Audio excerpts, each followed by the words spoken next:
출애굽기 4장 2절부터 4절까지의 말씀을 다 같이 함께 봉독하시겠습니다. 야훼께서 그에게 이르시되 내 손에 있는 것이 무엇이냐? 그가 이르되 지팡이니이다. 야훼께서 이르시되 그것을 땅에 던지라 하시매 곧 땅에 던지니 그것이 뱀이 된지라. 모세가 뱀 앞에서 피하매 야훼께서 모세에게 이르시되 내 손을 내밀어 그 꼬리를 잡으라. 그가 손을 내밀어 그것을 잡으니 그의 손에서 지팡이가 된지라. 아멘. 저는 오늘 함께 읽은 이 본문의 말씀을 토대로 하나님의 지팡이라는 제목으로 함께 은혜를 나누도록 하겠습니다. 우리가 인생을 살아가면서 참으로 많은 한계에 부딪히며 살아가곤 합니다. 내 힘으로 어찌할 수 없는 그런 문제 앞에 좌절을 겪기도 하고 실패를 경험하기도 하죠. 내 힘으로 행할 수 없는 일, 나의 연약함이 드러나는 그 순간을 마주하게 될 때마다 나 스스로에게 되게 실망하기도 하고 또 세상을 되게 욕하기도 합니다. 눈물 흘리고 아파하기도 하죠. 가진 것이 많이 있건 적건 간에 힘이 세건 또는 그렇지 않건 간에 이 세상을 살아가는 모든 이들이 다 한 번 이상은 삶의 한계에 부딪혀서 근심하거나 또는 아파하고 괴로워하는 순간들이 반드시 찾아온다는 것이죠. 세상 모두가 다 자신의 연약함을 깨닫는 순간이 반드시 찾아온다는 것입니다. 그런데 우리 믿는 자들에게 있어서는 바로 이 순간 하나님의 은혜를 경험할 만한 가장 합당한 시간이 되어지기도 합니다. 바로 자신의 연약함이 드러나는 그 순간에 하나님을 의지하게 되고 또 하나님의 능력이 얼마나 크신지를 깨닫게 되는 순간이 되어지기도 하기 때문이죠. 나의 연약함 속에서 하나님의 크신 능력을 볼 수 있게 되는 것입니다. 그렇기 때문에 우리는 내가 어찌할 수 없는 그 문제를 맞닥뜨리게 된다고 할지라도 쉽게 포기하거나 좌절하지 말아야 하는 것입니다. 바로 내가 가장 연약한 그 순간에 하나님이 역사하실 수 있기 때문이죠. 자신의 연약함만을 떠올리면서 자신의 부족함만을 돌아보면서 그 문제와 맞서지 않고 포기하는 것은 오히려 하나님을 믿는 믿음이 없는 모습일 수도 있다는 것입니다. 오늘 말씀을 보면 자신의 연약함으로 인해서 그 부족함으로 인해서 그 하나님의 사명의 길을 거부했던 인물의 모습을 볼 수 있는데 바로 모세의 이야기입니다. 자신의 연약함, 그 부족함만을 바라보던 모세가 어떻게 하나님의 위대한 도구가 되어져서 한 민족을 이끌어서 애굽과 대항해 싸울 수 있는 존재가 되었던 것일까? 그리고 또 우리는 우리의 연약함이 드러나는 순간들 속에서 어떤 믿음으로 하나님을 바라보며 순종해야 할까? 오늘 본문의 말씀을 함께 살펴보면서 우리의 진정한 능력 되신 하나님을 더 깊이 알아가는 시간이 되기를 원합니다. 자, 말씀의 배경은 이 모세가 도망자의 신분으로 40여 년간 광야의 삶을 살아가고 있던 때의 이야기입니다. 하나님이 그를 이스라엘 백성을 구원할 도구로 부르시는 장면이에요. 처음에는 이 모세가 하나님의 그 사명, 하나님의 부르심을 거절하였습니다. 그가 무엇라고 말하면서 하나님의 부르심을 거절하였는가? 그 말씀을 함께 살펴보면요, 출애굽기 3장 11절 말씀인데요, 모세가 하나님께 아뢰되 내가 누구이기에 바로에게 가며 이스라엘 자손을 애굽에서 인도하여 내리이까? 자, 모세가 무엇이라 이야기하고 있습니까? 무슨 핑계로 하나님의 부르심에 화답하지 않고 있나요? 내가 누구기에 그러한 일을 하겠습니까? 나는 그럴 만한 사람이 아닙니다. 나는 그럴 깜냥이 되지 않아요. 나는 부족하고 아주 연약한 자입니다 라고 말하고 있어요. 맞는 말이죠. 세상의 기준으로 우리가 모세를 한번 들여다봅시다. 어떤 존재입니까? 모세는 당시 아무것도 가지지 못한 그냥 80세 된 노인이었습니다. 가진 거라고 입고 있는 옷과 지팡이 하나가 전부였어요. 거처할 처소도 없이 장인어른 집에 얹혀 사는 존재였습니다. 애굽이라는 세상의 전부라 여겨지던 당시 애굽이라는 대제국에 그 안에서 끔찍한 살인을 저지르고 도망쳐 나온 도망자 신세였습니다. 그러한 자신에게 하나님이 찾아오셔서 백성을 구원하라라는 도저히 감당 못할 사명을 주고 계신 거예요. 이렇게 힘없고 가진 것 없고 능력 없고 아무것도 아닌 자신에게 바로 왕을 대적해서 싸우라고 이야기하고 있는 것입니다. 아니 최소한 애굽의 바로 왕과 맞서게 하기 위해서라면 어느 정도 동등한 힘과 권세를 가진 자에게 그런 소명을 주어야 하지 않겠습니까? 자신이 어느 정도 그 바로와 비벼볼 만한 힘이 있을 때에 하나님이 부르셨어야 하지 않겠습니까? 바로 왕처럼 부를 많이 가지고 있는 것도 아니고 사람들이 많이 자신을 따르는 것도 아니었고요. 무기도 없었고 육체적인 힘도 한계가 있었습니다. 하나님이 계획하시는 이 모세와 바로 왕의 대결, 지나가던 3살짜리 어린아이가 보더라도 그 싸움의 승패는 뻔한 결과처럼 보여졌던 것입니다. 모세는 당연히 이 무모한 싸움을 선택하기가 두려웠을 거예요. 자신의 연약함을 핑계 삼아서 그 어마어마한 힘을 가진 바로왕과의 대적을 피해 그 어마어마한 문제를 피해 도망치려 하였던 것입니다. 그러나 하나님의 부르심은 이미 계획되어져 있었고 하나님께서는 뜻을 굽히지 않으셨던 것이죠. 그 불안해하는 모세를 바라보면서 하나님은 기적을 보여주십니다. 2가지의 기적을 보여주시는데 바로 첫 번째로 지팡이가 뱀으로 변하는 기적과 두 번째로는 또 모세의 손이 나병에 들었다가 다시금 치유되는 기적이었습니다. 현실의 삶에서 도저히 이루어질 수 없는, 이해할 수 없는 일을 보여주심으로써 모세가 그 사명의 길을 신뢰하고 걷게 하기 위하셨던 것이죠. 2가지의 사건 중에서 오늘 본문의 말씀인 이 지팡이가 뱀으로 변하는 기적은 나중에 바로왕 앞에서도 모세가 한 번 더 보여주었던 하나님의 능력이기도 합니다. 지팡이가 뱀이 된 이 사건은 이례적으로 단순히 어떤 마술사들이 행하는 어떤 신기한 일을 보여주는 일에서 그치는 것이 아니라 모세가 가지고 있던 그 지팡이가 곧 하나님의 지팡이가 되어지는 것을 상징적으로 보여주는 일이라고 할 수 있어요. 함께 읽었던 출애굽기 4장 2절의 본문의 말씀을 다시 한번 읽어보겠습니다. 야훼께서 그에게 이르시되 내 손에 있는 것이 무엇이냐? 그가 이르되 지팡이니이다. 하나님께서 이 모세에게 지금 가지고 있는 것이 무엇인지를 물어보시죠. 그리고 모세는 대답합니다. 지팡이입니다. 모세가 그 대단한 것을 가지고 있었던 것이 아니었죠. 주변에서 쉽게 볼 수 있고 찾을 수 있고 얻을 수 있는, 그리고 또 쉽게 부러져 버리고 마는 나뭇가지에 불과한 별것 아닌 지팡이였습니다. 그러나 하나님께서는 모세가 가지고 있는 그 별것 아닌 지팡이를 사용하시고자 하셨다는 것입니다. 그리고 그 지팡이만큼이나 별것 없는 것처럼 보여지는 그 모세를 사용하시고자 하셨던 것이죠. 하나님께서 대단한 것을 지닌 존재를 사용하시려고 하신 것이 아닙니다. 세상의 권세와 병사들, 힘, 인기, 돈, 그러한 것들을 많이 가지고 있는 존재를 필요하셨던 것이 아니라 그저 하나님 앞에서 순종할 수 있는 모세가 필요했던 것이죠.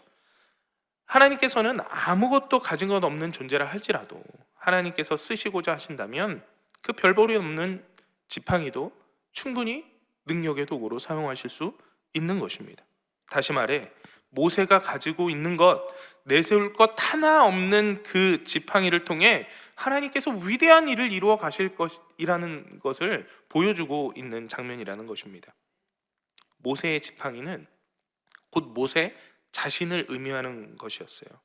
광야의 생활을 행하면서 자신의 몸을 의지할 유일한 도구였고 그 지팡이로 길을 찾고 가축들을 쳤던 유일한 도구였을 것입니다. 너무나도 별 볼 일 없는 나무 막대기였지만 모세에게 있어서는 전부와도 같았던, 분신과도 같았던 상징물이었던 것이죠. 하나님께서 그 나약하고 별 볼 일 없는 모세가 손에 들고 있는 그 지팡이를 보자고 하신 것입니다. 그리고 그 지팡이가 상징하고 있는 아무런 힘없는 모세의 삶을 들어 내가 너를 사용할 것이다 라고 선포하고 있는 것이죠. 당시 모세는 이해가 가지 않았을 거예요. 그래서 더욱 순종하려고 하지도 않았을 것입니다. 아니 바로에게 대항하여 싸우게 하실 거면 최소한 이 지팡이 말고 다른 좋은 무기를 주셔야 하지 않겠습니까? 애굽에 있는 그 날카로운 칼과 창은 아닐지라도, 수많은 병거와 병사들은 아닐지라도 최소한 이 상황을 극복할 만한 어느 정도의 힘은 주셔야 할 텐데 하나님께서는 그냥 그 지팡이를 사용하시겠다고 하시는 거예요. 우리가 왜 그 히어로들이 등장하는 히어로물 영화들을 보면요, 그 내용들이 어떻게 전개가 됩니까? 착하지만 연약한 주인공이 등장을 하잖아요. 근데 그 주인공이 나중에 가면 정말 힘이 세고 무시무시한 악당들을 물리치게 됩니다. 그런데 그냥 물리칠 수 있는 게 아니에요. 그가 주인공이기 때문에 그냥 그 악당을 물리칠 수 있는 것이 아니라 중간에 하나의 과정이 필요합니다. 어떤 과정이 필요합니까? 이 선하지만 연약한 주인공이 어마어마한 힘을 갖게 되는, 슈퍼파워를 얻게 되는 과정이 등장을 해요. 그래서 그 얻게 된 힘을 통해서 악당들을 물리칠 수 있게 되는 것이거든요. 각각의 히어로 영화 주인공들은 엄청난 힘을 얻게 돼서 변화되어지는 순간이 필연적으로 등장을 한다는 것이에요. 그러나 오늘 말씀에서 하나님은 이 모세를 저 어마무시한 힘을 가진 바로 왕과 대적해 하시면서 이 슈퍼파워를 주시지 않아요. 그냥 그 모세 자신을, 별것 아닌 지팡이를 사용하시고자 하신다는 것입니다. 왜냐? 그 연약한 모습의 모세, 그 연약한 지팡이의 모습일 때 하나님의 가장 큰 능력이 나타날 수 있게 때문입니다. 물론 하나님은 모세에게 칼과 창을 주실 수 있는 분이에요. 병사들과 병거들을 주실 수도 있어요. 그러나 하나님이 그렇게 하시지 않았던 이유는 그저 인간들이 누가 더 힘이 센지를 겨루는 그 전쟁을 행하려 하신 것이 아니라 모세를 통해 이스라엘 백성들을 구원할 그 놀라운 사건에 하나님이 직접 개입하시고 역사하시기를 원하셨기 때문입니다. 그러기 위해서 그 도구들은 힘이 있어서는 안 돼요. 자기의 힘과 능력이 충만하게 되면 그 힘과 능력으로 자신의 뜻대로 그 일을 이뤄가려고 하기 때문입니다. 하나님은 오로지 하나님의 뜻대로 순종하며 하나님이 이루실 그 길을 묵묵히 걸어가며 하나님의 영광을 나타내기를 원하셨던 것입니다. 우리가 때로 착각하며 신앙생활을 할 때가 있습니다. 하나님, 저는 하나님의 도구가 되길 원합니다. 하나님께 쓰임받기 원해요 라고 말하면서 살아가는 삶의 자리를 돌아보면 그저 잔뜩 내 힘을 주고 살아갈 때들이 있습니다. 내 뜻과 내 의지가 너무 강해요. 이건 이렇게 하고 저건 저렇게 하고 자신이 이미 계획하고 원하는 바들을 그대로 실천하며 이루며 살아가고자 하는 모습들을 볼 때가 있습니다. 하나님의 일을 위해서 내가 도구되어 사용되기보다 내 일을 이루기 위해서 하나님을 도구 삼아 살아가고자 할 때들이 있다라는 거예요. 이 전쟁은 내가 행할 테니 주님, 하나님 좀 뒤로 물러나서 서포트만 해주십시오. 그 칼과 창만 저에게 대주십시오. 제가 열심히 싸우겠습니다. 제가 열심히 싸워서 승리하는 걸 보여드리겠습니다.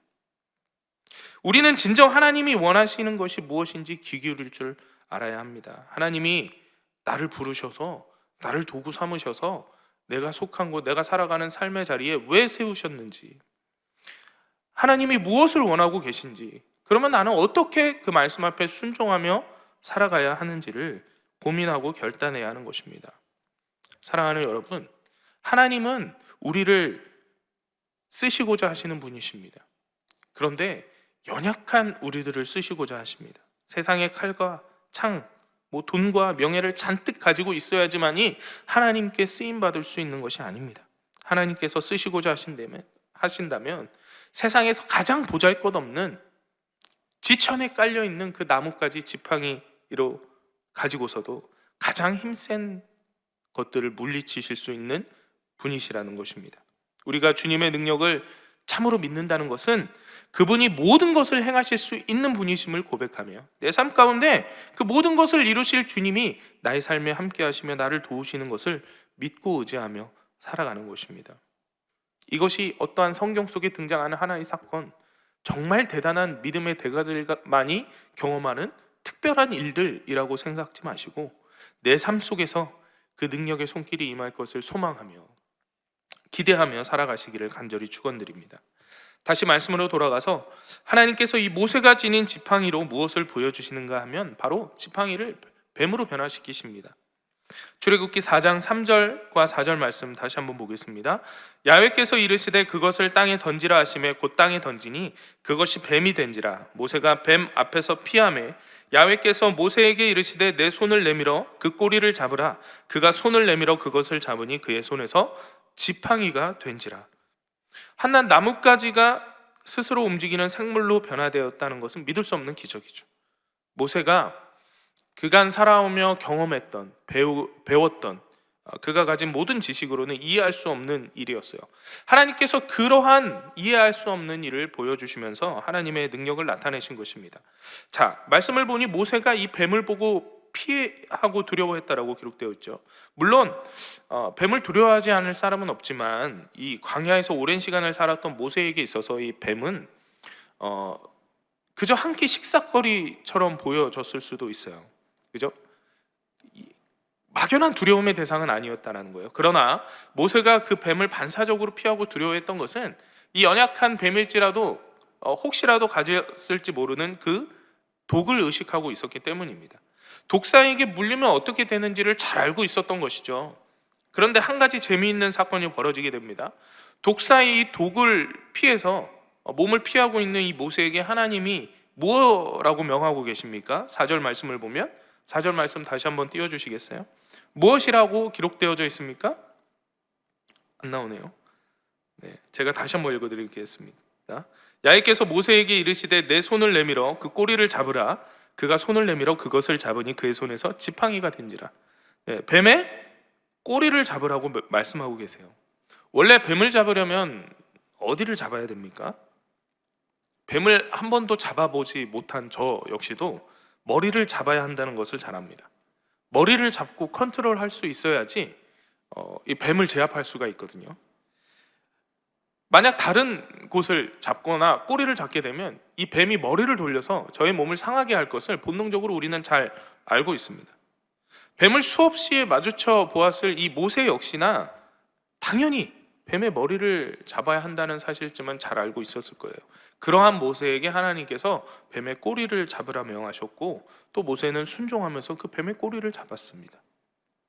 뱀의 꼬리를 잡을 만큼의 두려운 일, 그 일을 하나님께서 직접 명하고 계시면서 앞으로 닥칠 수많은 그 두려움 앞에 이 모세가 당당히 맞서기를 원하셨던 것입니다.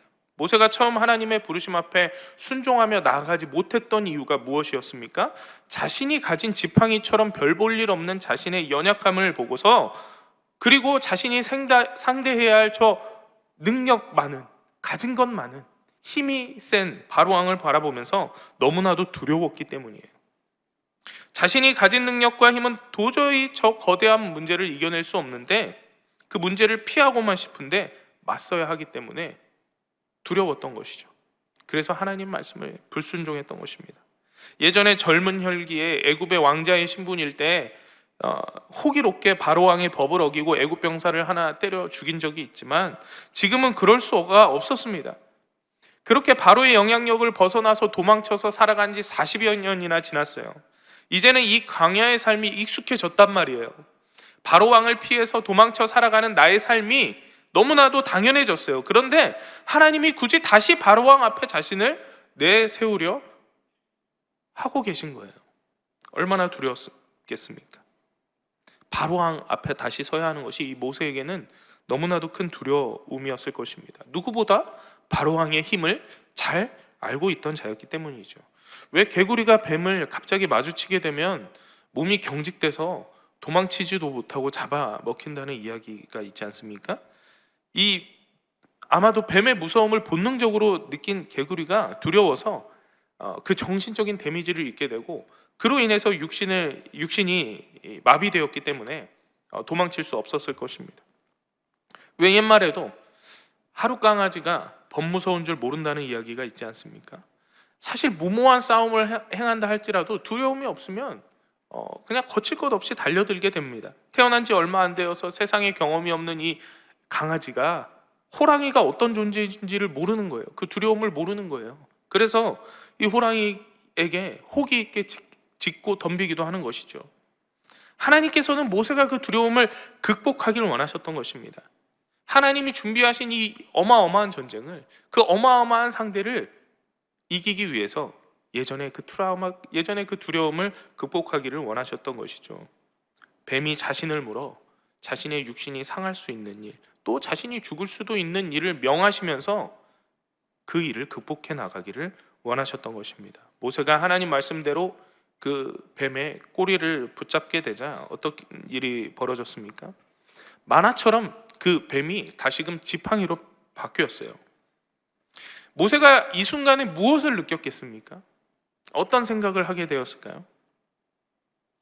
내가 죽을 수도 있는 일이지만 하나님이 명하셔서 내가 순종했을 때 그 일들이 아무런 위협이 되지 않는구나 라는 것을 깨닫는 순간이 되었습니다. 하나님 말씀에 순종하면 그 죽음의 위기 속에서도, 두려움이 가득한 상황 속에서도 하나님이 지켜주신다는 사실을 깨닫게 되는 순간이었습니다. 모세는 이 사건을 통해서 비로소 아무 힘없는, 너무나도 연약하고 부족한 이 한낱 지팡이와도 같은 별것 없는 자신이 바로왕을 대적해서 승리할 수 있다는 것을 깨닫게 됩니다. 두려움 때문에 한 발자국도 내디딜 수 없는 자신의 삶이 이제 비로소 하나님의 지팡이가 되어졌을 때, 하나님의 도구가 되어졌을 때 그 세상 왕, 가장 힘 있는 왕, 바로왕을 무너뜨릴 수 있다는 것을 깨닫게 된 것이죠. 사랑하는 여러분, 하나님께서는 내가 도저히 이룰 수 없는 일을 명하실 때들이 있습니다. 왜 그러세요? 부담스럽게 주님. 그러지 마십시오. 저는 부족합니다. 저는 깜냥이 되지가 않습니다. 그리고 저는 이대로가 좋습니다. 편합니다. 이 광야에서의 삶이 이제 익숙해졌습니다. 주님, 저에게 괜한 부담과 도전의 마음을 주지 마십시오 라고 할 때들이 있지 않으십니까? 그 문제 앞에 미리 두려워하고 미리 패배해서 그 문제를 피해 돌아갈 생각만 할 때들이 있지 않습니까? 내가 가졌던 지팡이로는 그 문제 앞에 설 수 없지만 하나님의 사용하시고자 할 때에는 그 지팡이가 수많은 능력을 행할 수 있는, 세상에 대단한 힘을 가진 자를 집어삼킬 만한 어마어마한 능력의 도구가 된다는 사실을 잊지 마시기 바랍니다. 하나님 손에 붙들리면 아무리 초라하고 연약해 보이는 존재라 할지라도 누구보다 위대하게 쓰임받을 수 있다는 것입니다. 저와 여러분들의 삶이 때로는 이 세상에서 보기에 이 세상의 가치 기준으로 별것 아닌 지팡이의 모습일 수 있지만 하나님이 사용하시는 지팡이가 되어질 때 그 누구보다 찬란하고 권세 있고 능력 있는 도구가 되어진다라는 사실을 기억하시기 바랍니다. 두려움 속에서, 때론 이해가 가지 않는 상황 속에서, 도저히 이해할 수 없는 하나님의 말씀에 순종해야 하는 상황 속에서도 하나님의 말씀 앞에 순종하며 나아가 하나님의 도구 되시기를 바랍니다. 하나님이 사용하시는 그 지팡이가 되어져서 우리에게 주어진 그 삶의 자리에서 하나님의 능력을 마음껏 나타내시는 저와 여러분의 삶이 되시기를 간절히 축원드립니다. 기도하시겠습니다. 살아계시고 역사하시는 주 하나님 아버지, 감사합니다. 하나님께서 택하신 하나님의 자녀들 언제나 주님 앞에 귀하고 복된 도구되어 사용되어지기를 소망하며 나아갈 때 우리의 삶을 들어 사용하시는 주님의 그 크신 능력을 의지하며 나아가게 하심을 감사합니다. 하나님의 능력을 믿는다라고 말하면서도 실제로 나의 삶에서 주님의 능력보다 세상의 힘과 그 권세를 두려워하며 살아갔던 나의 모습을 돌아봅니다. 주님, 우리가 세상 속에서 별것 아닌 지팡이가 되어져 살아가는 것이 아니라 하나님이 사용하시는 그 놀라운 능력의 기적의 지팡이가 되어 살아갈 수 있도록 인도하여 주시옵소서. 주님 말씀에 순종하며 하나님의 일을 이뤄가는 주의 도구들 될 수 있도록 인도하여 주셔서 이 혼란한 세상, 죄악이 가득한 세상을 조금씩 변화시키며 살아가는 믿음의 일꾼들 다 되어질 수 있도록 축복하여 주시옵소서. 우리의 삶의 자리에 그 능력이 충만하게 임하시길 소망합니다. 내 힘으로 어찌할 수 없는 그 문제 앞에 우리가 두려워 떨며 살아갈 때 주님을 더욱더 의지할 수 있게 하여 주시고, 주님 뜻대로 우리의 삶을 가장 선한 길로 인도하실 주님께 간절히 기도하며 간구하는 자들 되게 하여 주시옵소서. 병들고 아파하는 육신이 예수 보혈로 덮어주시옵시고 온전한 치유의 역사를 누리게 하여 주시옵소서. 회복이 임하고 병만은 떠나가게 하여 주시고 영혼 육의 강건함으로 하나님의 일을 온전히 감당해내는 주님의 도구들 되게 하여 주시옵소서. 가정과 환경의 어려움들로 눈물로 기도하는 자녀들이 있습니다. 주님, 주의 백성들 긍휼히 여겨주시옵시고 그 모든 막힌담이 허물어지는 역사가 임하게 하여 주시옵소서. 기도하는 자들에게 그 모든 문제의 근원은 떠나가게 하시고 주님 주시는 참된 평화와 안식이 임할 수 있도록 인도하여 주시옵소서. 귀한 예배 가운데 나오며 예물 드린 손길들이 있습니다. 주님, 기뻐하시는 예물 드리게 하시고 하나님 계획하시는 복된 사역에 아름답게 사용되어질 수 있도록 축복하여 주시옵소서. 오늘도 우리의 삶의 길을 여시고 우리를 인도하실 주님만을 찬양합니다. 감사드리며 이 모든 말씀 예수 그리스도의 이름으로 기도드립니다. 아멘. 하늘에 계신 우리 아버지여, 이름이 거룩히 여김을 받으시오며 나라가 임하시오며 뜻이 하늘에서 이루어진 것 같이 땅에서도 이루어지이다. 오늘 우리에게 일용할 양식을 주시옵고 우리가 우리에게 죄 지은 자를 사하여 준 것 같이 우리 죄를 사하여 주시옵고 우리를 시험에 들게 하지 마시옵고 다만 악에서 구하시옵소서. 나라와 권세와 영광이 아버지께 영원히 있사옵나이다. 아멘. 우리 이제 함께 기도하는 시간입니다. 나라와 민족을 위해서, 그리고 여의도 순복음교회와 이영훈 대표총회장님을 위해서, 여의도 순복음 분당교회 부흥과 또 황선욱 담임 목사님의 목회 사역을 위해서, 교회 재직과 주의 종들, 그리고 파송된 선교사님들과 선교지를 위해서 같이 기도해 주셨으면 좋겠습니다. 또 가지고 있는 기도 제목과 성령 충만함을 위해서 이 시간 우리 주님의 이름 3번 부르시고 간절히 기도하도록 하겠습니다. 주여, 주여, 주여.